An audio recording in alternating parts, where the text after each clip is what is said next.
اور جو راہ خدا میں مارے جائیں ان کو مردہ نہ کہو بلکہ وہ زندہ ہیں، مگر تمہیں اس کا شعور نہیں۔ راہ خدا میں جو شہید کیا جائے، اللہ تبارک و تعالی نے اس کے بارے میں فرمایا کہ وہ زندہ ہے لیکن تمہیں اس کا شعور نہیں۔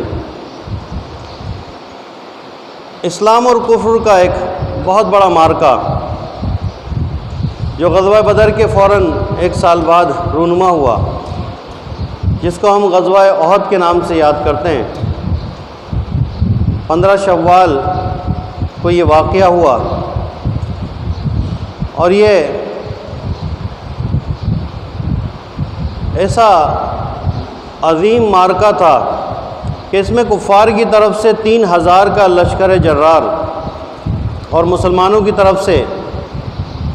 1000 لوگ تھے، اور 1000 کا لشکر جب چلا ہے تو اس میں سے بھی 300 افراد کم ہو گئے، اور وہ اس طرح کہ رئیس المنافقین عبداللہ بن ابی، جو مدینہ میں نبی پاک صلی اللہ علیہ وسلم کی تشریف آوری سے پہلے سرداری کا تاج پہننے والا تھا، لیکن نبی پاک صلی اللہ علیہ وسلم جب تشریف لائے تو اس کی سرداری ختم ہو گئی، تو وہ منافق اپنے آپ کو بظاہر مسلمان ظاہر کرتا تھا لیکن در پردہ مسلمانوں کے خلاف تھا۔ تو وہ اپنے 300 سپاہیوں کے ساتھ غزوہ احد میں شرکت کے لیے چلا، لیکن اس نے یہودیوں سے بھی ایک معاہدہ کر لیا تھا کہ وہ بھی ہمارے ساتھ اس جنگ میں شریک ہوں گے۔ تو نبی پاک صلی اللہ علیہ وسلم نے جب یہ دیکھا تو آپ نے پوچھا کہ یہ کون لوگ ہیں؟ تو بتایا گیا کہ یہودی ہیں۔ تو حضور نے فرمایا کہ مشرکین کے خلاف ہم لڑنے جا رہے ہیں اور مشرکین سے ہی مدد لیں، یہ مناسب نہیں ہے، آپ نے منع فرما دیا۔ تو وہ عبداللہ بن ابی منافق اپنے 300 افراد کو لے کر وہاں سے روانہ ہو گیا، اب 700 افراد رہ گئے۔ تو یہ غزوہ احد میں مسلمانوں کو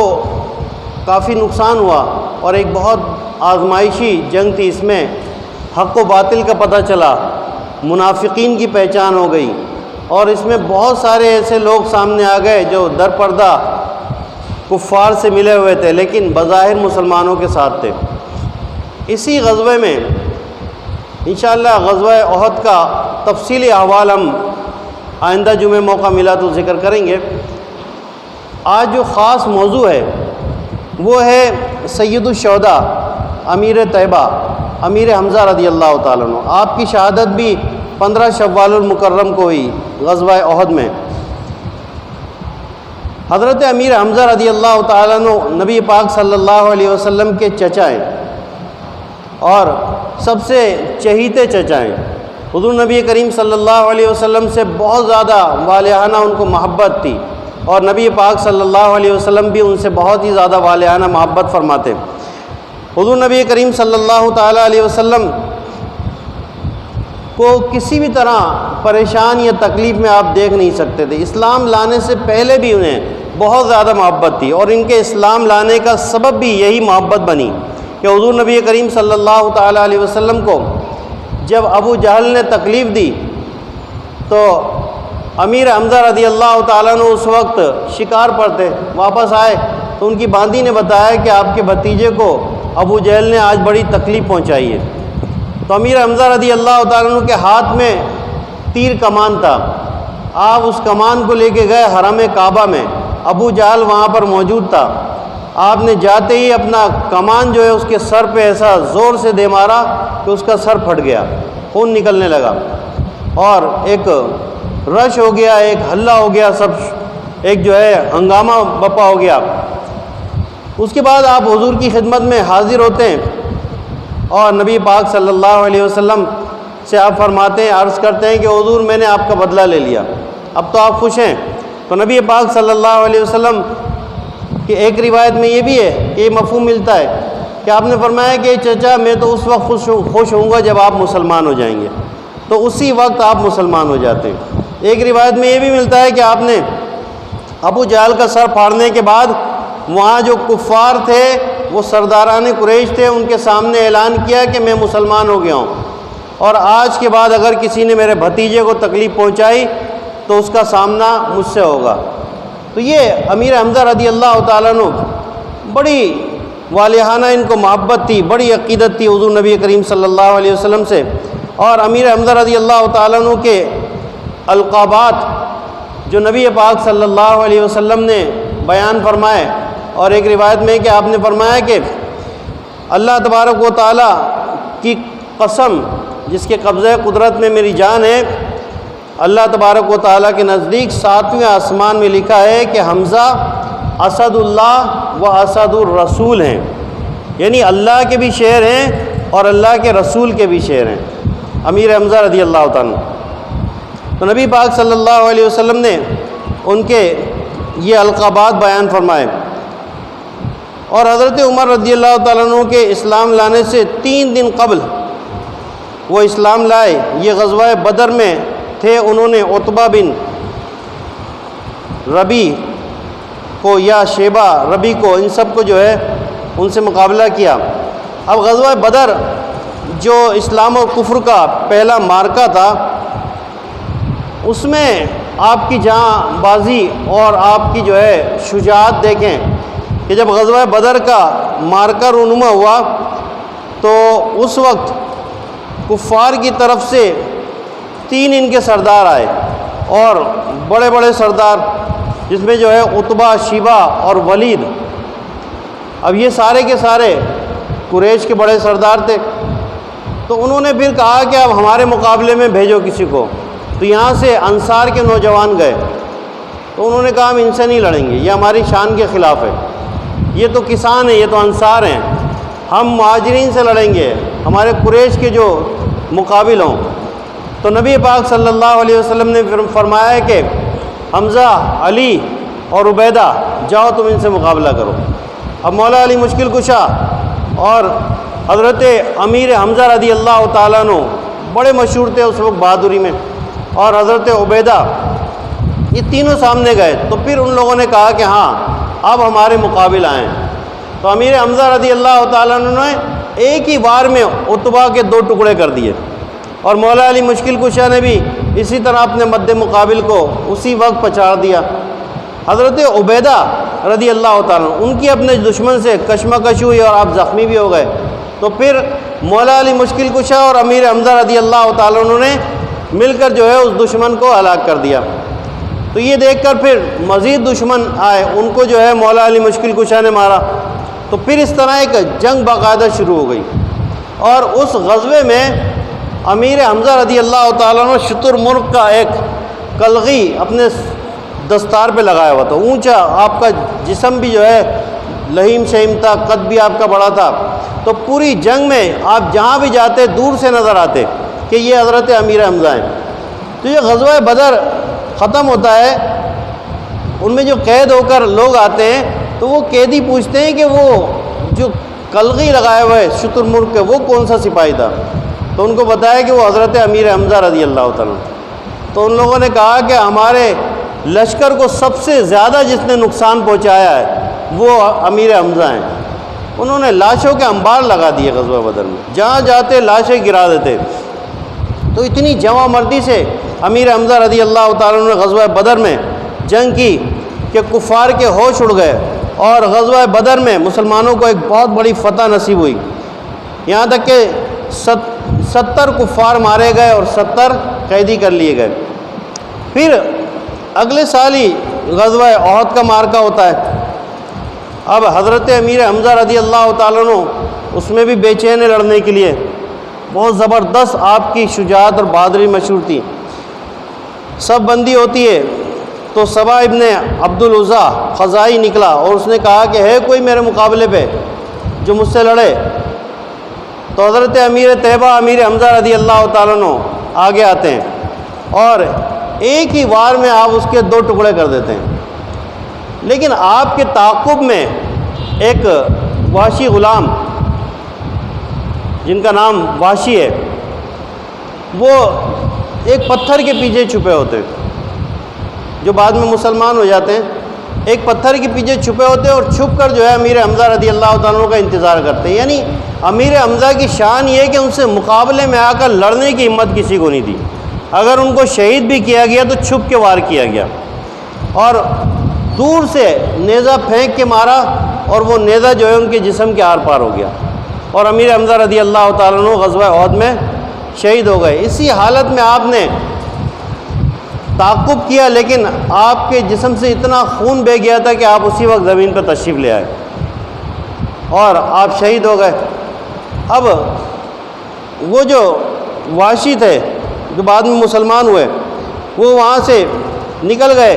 تھوڑی دیر میں مسلمان آ گئے، انہوں نے دیکھا امیر حمزہ رضی اللہ تعالیٰ عنہ شہید ہو چکے ہیں، حضور کے چچا، اور وہ چچا جن سے نبی پاک صلی اللہ علیہ وسلم کو بڑی محبت تھی۔ تو غزوہ احد میں ایک ایسا معاملہ تھا کہ بہت زبردست قسم کی جنگ تھی۔ ایک طرف مسلمانوں کی تعداد ہے 700 اور دوسری طرف کفار کی تعداد ہے 3000۔ مسلمانوں میں جو ہے جو زرہ پہنے میں جو لوہے سے جسم کو چھپاتے ہیں ان کی تعداد کل جو ہے 6 افراد ہیں،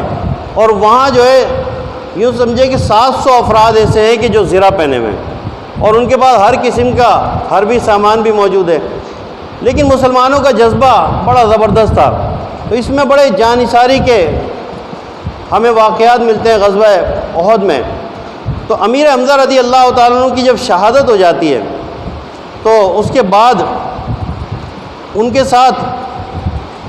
بڑا ظلم کیا جاتا ہے، کفار کی طرف سے بہت ظلم ہوتا ہے، ان کے جسم کو جو ہے مسلح کر دیا جاتا ہے، یعنی ان کے ناک کان کو کاٹا جاتا ہے، ان کے پیٹ کو چاک کر کے ان کا کلیجہ نکالا جاتا ہے، اور وہ کلیجہ ابو سفیان جو اس وقت مسلمان نہیں ہوئے تھے، ان کی بیوی ہندہ وہ بھی بعد میں مسلمان ہو گئی، تو ہندہ نے یہ قسم کھائی تھی کہ جب تک امیر حمزہ کا کلیجہ نہ چباؤں تو مجھے سکون نہیں ملے گا۔ تو اس وقت واشی نے لے جا کر دیا، ایک جگہ روایت میں یہ ملتا ہے، یا پھر واشی نے جا کے بتایا کہ امیر حمزہ کی لاش وہاں پر ہے، اور وہاں سے جو ہے پیٹ چاک کر کے ان کا کلیجہ نکالا گیا اور اس کو جو ہے چبایا گیا دانت سے۔ تو یہ نبی پاک صلی اللہ تعالیٰ علیہ وسلم نے جب حضرت امیر حمزہ رضی اللہ تعالیٰ عنہ کو دیکھا ہے تو آپ کا دل بھر آیا اور آپ بے تحاشا آپ روئے ہیں اس وقت۔ اور صحابہ کرام کہتے ہیں، بخاری شریف میں حدیث ہے کہ نبی پاک صلی اللہ علیہ وسلم کسی بھی جنازے پر اتنا نہیں روئے جتنا امیر حمزہ رضی اللہ تعالیٰ عنہ کے جنازے پہ، کہ اس بری طریقے سے ان کو جو ہے شہید کیا گیا کہ ان کے جسم کو جو ہے بالکل چیر پھاڑ دیا گیا، ناک کان کاٹ لیے گئے، ان کا کلیجہ نکال لیا گیا اس بری طریقے سے۔ تو امیر حمزہ رضی اللہ تعالیٰ عنہ کی شہادت اس طرح ہوئی۔ پھر آپ کو جب تدفین وغیرہ کرنی چاہیے تو وہیں پر یہ جتنے بھی صحابہ اکرام سے تقریباً 70 صحابہ اکرام غزوہ احد میں شہید ہوئے، تو سب کی تدفین وہیں احد پہاڑ کے دامن میں ہی ہوئی، جو آج بھی وہاں پر مزارات موجود ہیں۔ تو نبی پاک صلی اللہ تعالیٰ علیہ وسلم جب مدینہ شریف گئے تو اس وقت دستور تھا عرب کا کہ جس کی میت ہو جاتی تھی، یعنی کوئی شہید ہو جاتا تھا یا کوئی کفار میں بھی کوئی مر جاتا تھا، تو عورتیں جو ہے وہ بیان کیا کرتی تھیں، نوحہ پڑھتی تھیں، یعنی ان کے جو ہے فضائل بتا کے چیخ و پکار، رونا دھونا اور اپنے بال کھول دینا، یہ ایک عرب کا پرانا دستور تھا۔ جب تک اسلام میں منع نہیں کیا گیا یہ دستور رہا۔ تو مدینہ شریف میں ہر طرف آہ و بقا تھی، سب جو ہے اپنے جنازوں پر رو رہی تھیں عورتیں۔ تو نبی پاک صلی اللہ علیہ وسلم نے فرمایا کہ امیر حمزہ یعنی حضرت امیر حمزہ کے بارے میں، اپنے چچا کے بارے میں فرمایا کہ آج کوئی عورتیں ایسی نہیں ہیں کہ جو حمزہ کے لیے روئیں۔ تو انصار کو جب یہ خبر ملی تو انہوں نے اپنی عورتیں بھیجیں، تو انہوں نے وہاں آ کر جو ہے ان کے جنازے پر انہوں نے رونا دھونا شروع کیا۔ اور اس کے بعد نبی پاک صلی اللہ تعالیٰ علیہ وسلم کو بذریعہ وحی فرمایا گیا کہ اب یہ سلسلہ جو ہے موقوف کر دیا جائے۔ تو حضور نے فرمایا کہ آج کے بعد اب کوئی کسی جنازے پہ عورتیں نہیں روئیں گی، یہ جو ہے سلسلہ ختم کر دیا گیا۔ تو یہ پرانی زمانہ جاہلیت کی ایک رسم تھی جو چلی آ رہی تھی، تو اسلام نے پھر اس کو منع کر دیا کہ یہ عورتیں جمع ہو کر جنازے پر روئیں دھوئیں چیخ و پکار کریں، اس سے منع کر دیا گیا۔ تو نبی پاک صلی اللہ تعالیٰ علیہ وسلم بہت زیادہ افسردہ تھے، اور امیر حمزہ رضی اللہ تعالیٰ عنہ کی وجہ سے آپ اتنا افسردہ تھے کہ صحابہ اکرام کہتے ہیں کبھی بھی آپ کو اتنا غمزدہ نہیں دیکھا اور اتنا زیادہ آپ کو روتے ہوئے نہیں دیکھا۔ اب یہ ایک آنسو نکل جانا، یہ ایک فطری عمل ہے،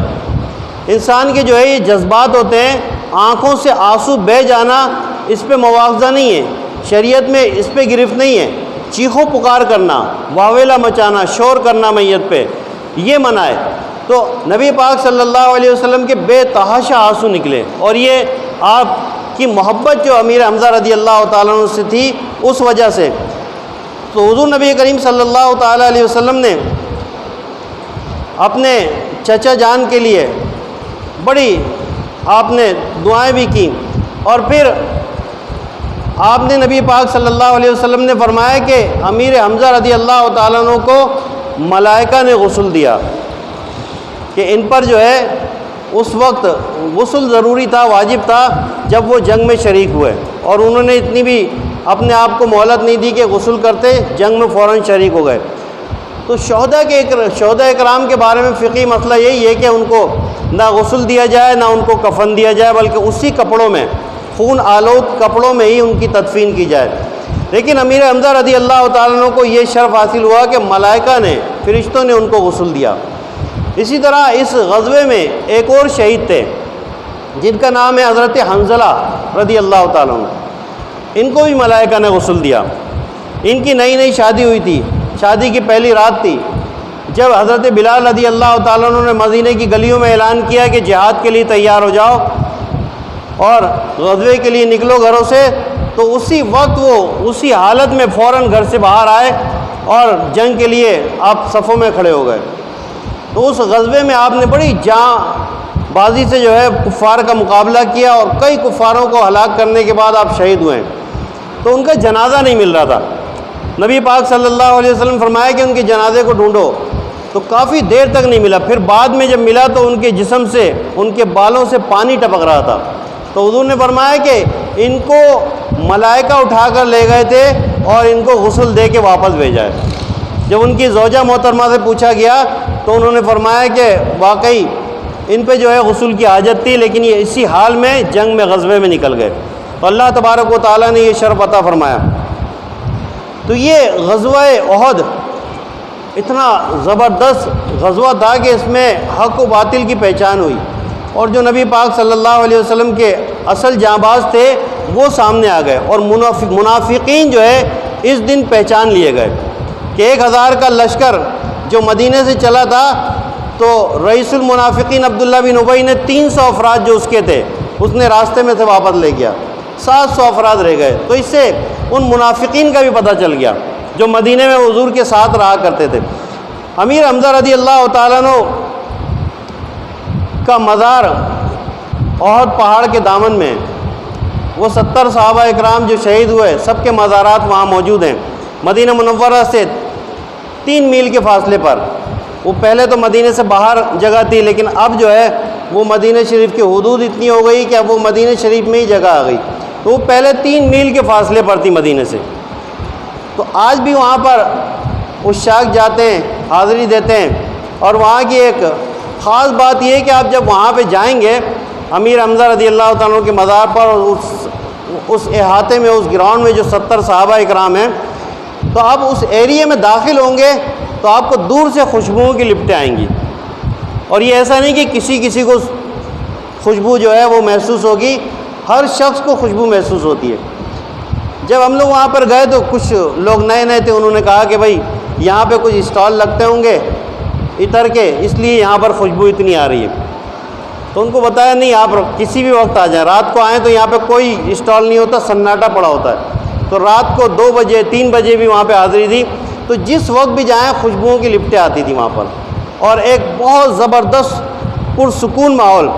اور امیر حمزہ رضی اللہ تعالیٰ عنہ آج بھی مدینہ شریف کے کتب ہیں اور سارا نظام آپ کے ہاتھ میں ہے۔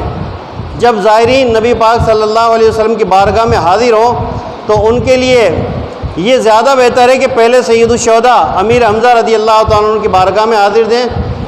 اور نبی پاک صلی اللہ علیہ وسلم کی چچا جان سے عرض کریں کہ آپ جو ہے حضور سے ہماری سفارش فرما دیں کہ ہماری حاضری قبول ہو جائے، پھر حضور کی بارگاہ میں حاضری دیں۔ علماء فرماتے ہیں کہ جو بھی حضرت سید الشہداء کے مزار پہ جاتا ہے اور وہاں ان سے عرض کرتا ہے کہ آپ ہمیں دوبارہ بلائیے، تو وہ پھر جو ہے مدینہ شریف جاتا ہے، اس کو پھر حاضری کا شرف ملتا ہے۔ تو سید الشہداء امیر طیبہ رضی اللہ تعالیٰ عنہ کے مزار پر بڑی برکتیں، دنیاوی حاجات بھی پوری ہوتی ہیں، اخروی حاجات بھی پوری ہوتی ہیں، یہاں تک کہ آپ کوئی مقصد لے کے جاتے ہیں تو وہ مقصد آپ کا پورا ہو جاتا ہے، چاہے وہ دنیاوی مقصد۔ حضرت محمود شیخ محمود بہت بڑے بزرگ گزرے ہیں، تو وہ کہتے ہیں کہ میں سید الشہداء کے مزار پر حاضر ہوا اور میں نے سلام عرض کیا تو مزار شریف سے آواز آئی وعلیکم السلام، اور ان کا نام لے کر فرمایا کہ شیخ محمود تمہیں اللہ تبارک و تعالیٰ بیٹا دے گا، اس کا نام میرے نام پہ رکھنا حمزہ۔ اس وقت تک کہ انہیں کچھ نہیں پتہ تھا کہ ان کے جو ہے بیٹے کی ولادت ہوگی یا نہیں ہوگی، لیکن امیر حمزہ رضی اللہ تعالیٰ عنہ نے پہلے سے بتایا، تو ان کے ہاں جو ہے بیٹا ہوا، انہوں نے ان کا نام حمزہ رکھا۔ تو جب زائرین جاتے ہیں وہاں پر سلام عرض کرتے ہیں تو وہاں سے جواب سلام ملتا ہے، کچھ جو ہے سن لیتے ہیں اور کچھ کو جو ہے وہ سنائی نہیں دیتا۔ تو امیر حمزہ رضی اللہ تعالیٰ عنہ کی بڑی برکتیں اور ان کی شان غزوہ بدر میں ہمیں نظر آتی ہے، غزوہ احد میں ان کی شان نظر آتی ہے،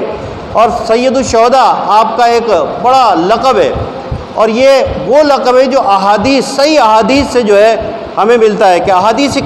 مبارکہ میں نبی پاک صلی اللہ علیہ وسلم نے آپ کو سید الشہداء فرمایا۔ اور اسد اللہ اور اسد الرسول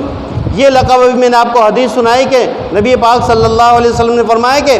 7ویں آسمان پر اللہ تبارک و تعالیٰ کے نزدیک امیر حمزہ کا نام اسد اللہ اور اسد الرسول ہے، یعنی اللہ کے شیر اور اللہ کے رسول کے شیر۔ غزوہ احد میں بہت سارے واقعات ہوئے اور بہت سارے جان نثاری کے واقعات۔ اس غزوے کو دیکھیں تو عشق رسول ایسا نظر آتا ہے، صحابہ اکرام سے حقیقتاً جو ہے پتہ چلتا ہے کہ وہ کس طرح اپنی جانیں قربان کیا کرتے تھے۔ امیر حمزہ رضی اللہ تعالیٰ عنہ نے جس طرح اپنی جان قربان کی، غزوہ احد میں آپ شہید ہوئے، اور آپ کا مزار جو آج ہمیں نظر آتا ہے بالکل برابر، یہ ایسا ہمیشہ سے نہیں تھا۔ لوگ سمجھتے ہیں کہ سعودیہ میں جو ہے جو نظام ہے وہی اسلامی نظام ہے، وہ اسلامی نظام نہیں ہے۔ یہ تو ابھی 100 سال ان کو ہوئے ہیں، اس سے پہلے آپ 1400 سال کی ہسٹری اٹھا کے دیکھیں، اسلامی نظام وہ تھا جب امیر حمزہ رضی اللہ تعالیٰ عنہ کا بڑا سا مزار بنا ہوتا تھا۔ آپ کا بڑا مزار تھا، گنبد بھی بہت عالی شان بنا ہوا تھا۔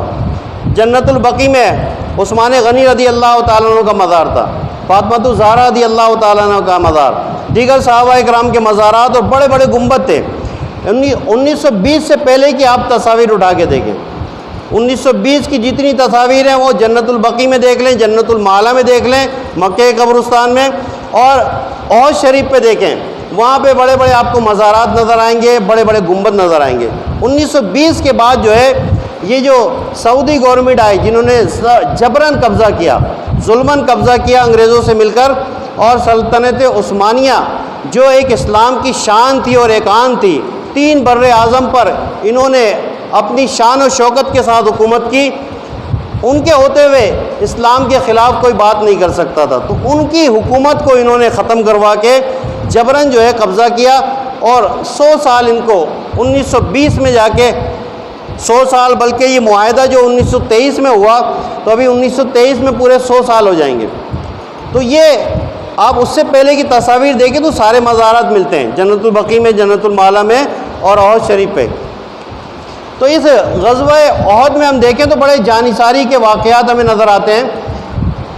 ایک نام ہے حضرت مصعب بن عمیر رضی اللہ تعالیٰ عنہ، جنہیں اسلام کا پرچم نبی پاک صلی اللہ علیہ وسلم نے غزوہ احد میں عطا فرمایا۔ انشاءاللہ غزوہ احد پر موقع ملا تو آئندہ جمعہ تفصیل سے گفتگو ہوگی۔ جانثاری کے چند واقعات آپ کی خدمت میں عرض کرتا ہوں۔ مصعب بن عمیر کو جھنڈا دیا، کفار نے ان کا ایک ہاتھ کاٹ دیا، تو آپ نے دوسرے ہاتھ میں جھنڈا پکڑ لیا۔ ایک ہاتھ اگر کسی کا الگ ہو جائے تو اس میں آپ بتائیں اتنی طاقت رہتی ہے، اتنا ہوش رہتا ہے کہ وہ ایک پرچم کو سنبھالے۔ مصعب بن عمیر نے دوسرے ہاتھ میں پکڑ لیا، کفار نے دوسرا ہاتھ کاٹ دیا، اب دونوں ہاتھ نہیں ہیں، آپ نے اپنے دانتوں میں اسلام کا پرچم پکڑ لیا، تو کفار نے آپ کو وہاں آ کے شہید کیا جب آپ کے دونوں ہاتھ بھی نہیں تھے۔ تو ایسی جاں بازی سے آپ لڑیں کہ اسلام کے پرچم کو اپنی زندگی میں آپ نے زمین پہ نہیں آنے دیا۔ اسی طرح غزوہ احد میں حضرت حنظلہ، ان کا واقعہ ہم نے سنا، لڑتے لڑتے جو ہے وہ شہید ہو گئے اور ملائکہ نے ان کو غسل دیا۔ ایک نام ہے حضرت وقاص، سعد بن ابی وقاص، جنتی صحابی، عشرہ مبشرہ میں سے۔ نبی پاک صلی اللہ علیہ وسلم کے ارد گرد صحابہ اکرام نے ایک گھیرا بنایا ہوا ہے، کفار جو ہے مسلسل حملہ کر رہے ہیں، تیر اندازی بھی کر رہے ہیں اور حملے بھی کر رہے ہیں۔ تو اس میں کئی صحابہ اکرام ایسے ہیں جو حضور کو گھیر کے کھڑے ہوئے ہیں اور اپنے جسم پر تیر جو ہے لے رہے ہیں، تلوار کے حملے اپنے جسم پر لے رہے ہیں۔ انہی میں حضرت سعد بن ابی وقاص بھی ہیں، بہترین تیر انداز ہیں۔ نبی پاک صلی اللہ علیہ وسلم ان سے فرماتے ہیں کہ سعد تیر چلاؤ، تیر چلاتے رہو، اور حضور ان کو تیر اٹھا اٹھا کر دیتے ہیں غزوہ احد میں۔ اور ایک جملہ حضور نے ارشاد فرمایا، حدیث کریمہ میں ایسا ان کی شان کو بیان فرماتا ہے کہ حضور فرماتے ہیں کہ سعد تیر چلاؤ، میرے ماں باپ آپ پر قربان ہو۔ ہم سب مسلمانوں کے ماں باپ نبی پاک صلی اللہ علیہ وسلم کے قدموں میں قربان ہیں، اور حضور ان کے لیے فرما رہے ہیں کہ سعد تیر چلاؤ، میرے ماں باپ آپ پر قربان ہو۔ اسی شان حضرت سعد بن ابی وقاص رضی اللہ تعالیٰ۔ پھر ایک نام آتا ہے حضرت قتادہ، جو حضور نبی کریم صلی اللہ علیہ وسلم کے چہرے انور کے سامنے اپنا چہرہ رکھتے ہیں کہ اگر کوئی وار ہو تو حضور کے چہرے کی طرف نہ جائے، ان کے چہرے پہ آئے، تو ایک تیر آ کر ان کی آنکھ میں پیوست ہو جاتا ہے۔ جو تیر حضور کی طرف آ رہا ہوتا ہے وہ ان کی آنکھ میں آ کے پیوست ہوتا ہے، ان کی آنکھ جو ہے بہہ کر چہرے پہ آ جاتی ہے، گر جاتی ہے۔ تو نبی پاک صلی اللہ علیہ وسلم ان کی آنکھ لیتے ہیں اور ان کے آنکھ میں لگا کر اس کو فٹ کر کے اللہ رب العزت کی بارگاہ میں دعا کرتے ہیں، یا اللہ یہ تیرے محبوب صلی اللہ علیہ وسلم کے چہرے کی حفاظت کرتے ہوئے اس نے اپنی آنکھ کو ضائع کر دیا، تو اس کی آنکھ کی حفاظت فرما۔ ان کی آنکھ فوراً ٹھیک ہو جاتی ہے، اور بعد میں اس آنکھ میں پچھلی آنکھ سے زیادہ روشنی ہوتی ہے۔ خواتین میں آپ دیکھیں جذبہ جہاد اور شوق شہادت کے ساتھ بہت ساری خواتین کا تذکرہ انشاءاللہ آئندہ موقع ملا تو کریں گے۔ ایک نام آتا ہے حضرت ام عمارہ۔ حضرت ام عمارہ وہ پانی پلا رہی ہیں، جس طرح حضرت عائشہ، حضرت ام سلمہ رضی اللہ تعالیٰ عنہ غزوہ احد میں پانی پلایا،